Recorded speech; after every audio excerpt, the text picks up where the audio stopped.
Hello everybody, this is JD. Today I'm going to talk to you about something that was filling the news all weekend. The pipeline, the name, I just forgot the name of it. Oh well. The one that's going from northern Canada down to the Gulf. This weekend they had a good demonstration out there in Washington, D.C. against the pipeline. I mean, if you listen to it, you had people drive from Atlanta, Florida, Georgia, Virginia, well that's not that far, from far as New England and West Tennessee. And we had all kinds of people, I mean thousands of people that drove or took a bus there. Okay? Well, the name of this video is Hypocrites, Phonies, Ecologists. Wonder why? Well, here they are saying, we want to get the country off of fossil fuels, right? First thing I'll ask is, how many walked there or used a bicycle? I don't care about a hybrid, because a hybrid still uses fossil fuel. I don't care about the electric car that you plug in, because when you plug it in, that electricity it charges up with still uses fossil fuel. Now, that ain't even the worst part of the hypocrisy that these people have. Next thing I'm going to mention is the Valdez. Do you remember the Valdez? I remember it. It was awful. We call it ecological disaster. Yes, it was. What was the problem? Oh, well, the ship kind of ran aground on this island, couldn't get to it.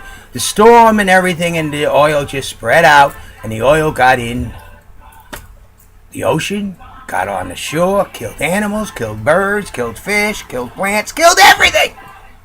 Why? Because where the ship wrecked. So let's see. If I was an ecologist, I would say stop using ships to transport oil and start using pipelines. Why? Let's say a pipeline got a hole in it. It's going to start gushing out oil. Well, I could drive my repair rig up to it. I can bring the men right to it. I can repair, stop the flow of oil, repair.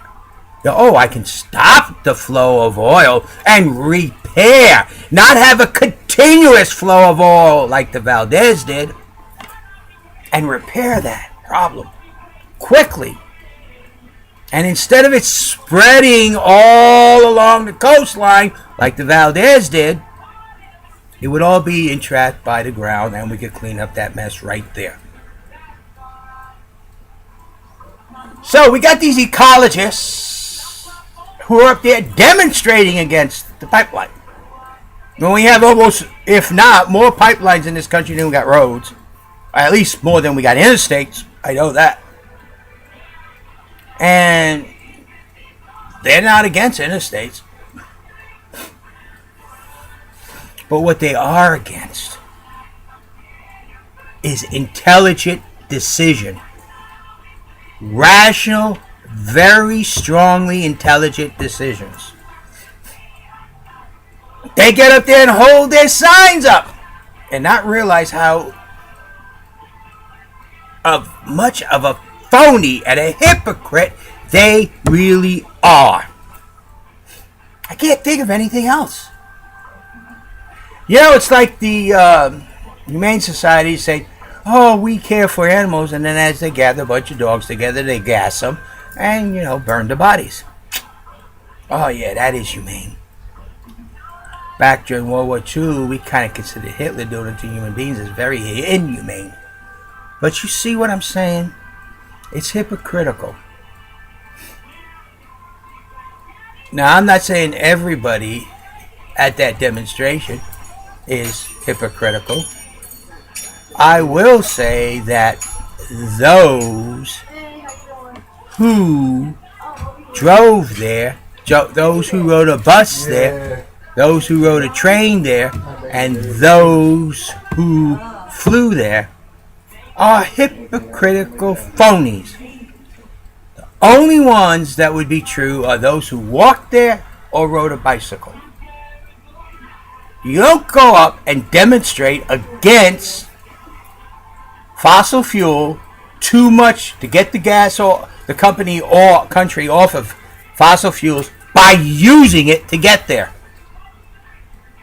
You know, it's like when we did the bailout and the CEOs used private jets to get bailouts from the federal government.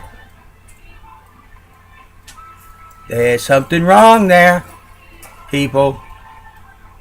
So that's why I call every single one of those hypocritical, phony ecologists in Washington, D.C. demonstrating, all of them, hypocrites, liars, whatever you want to call them, because if they didn't walk there or rode a bicycle, they are part of the very problem that they say they're against. Why don't they fix their part first and be an example? How many of them would probably use their car to go to the store, use their car to go to work, use their car to go shopping, automobile, or some form of transportation, instead of walking or a bicycle? Oh, that is not. Oh, yes, that is. How many of them live so far from work they have to drive? Why don't they just move next door to where they work? Then they don't have to drive. You see what I'm saying? If you're going to be against something, you either do it or don't. You don't sit there and say, I'm against it, as you're getting in your car, turning your car key on, and driving down the street.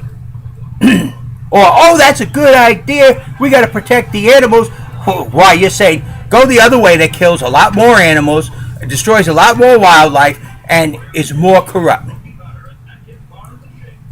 And then the garbage I heard about, well, Canada won't build. No, Canada's going to build a top pipeline one of two ways: to the central United States or to their coast.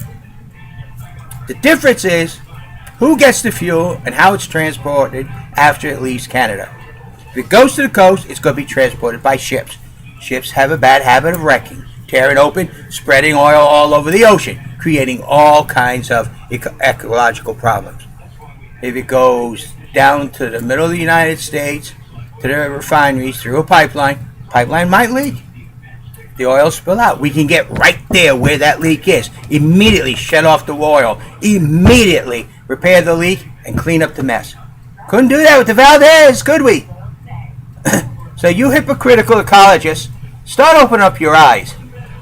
Start walking around. Stop using the electricity. Stop what you're doing. And then say, we need to get off fossil fuel. Otherwise, join me, and we do need to get off fossil fuel. I will agree with you, but not the way you guys are doing it. It is completely wrong and is worse for the ecology than the alternate solution. That's what you're not looking at. Thank you. This is JD. Remember, 2016, you decide whether or not I run for president. Not me this time. Have a nice day.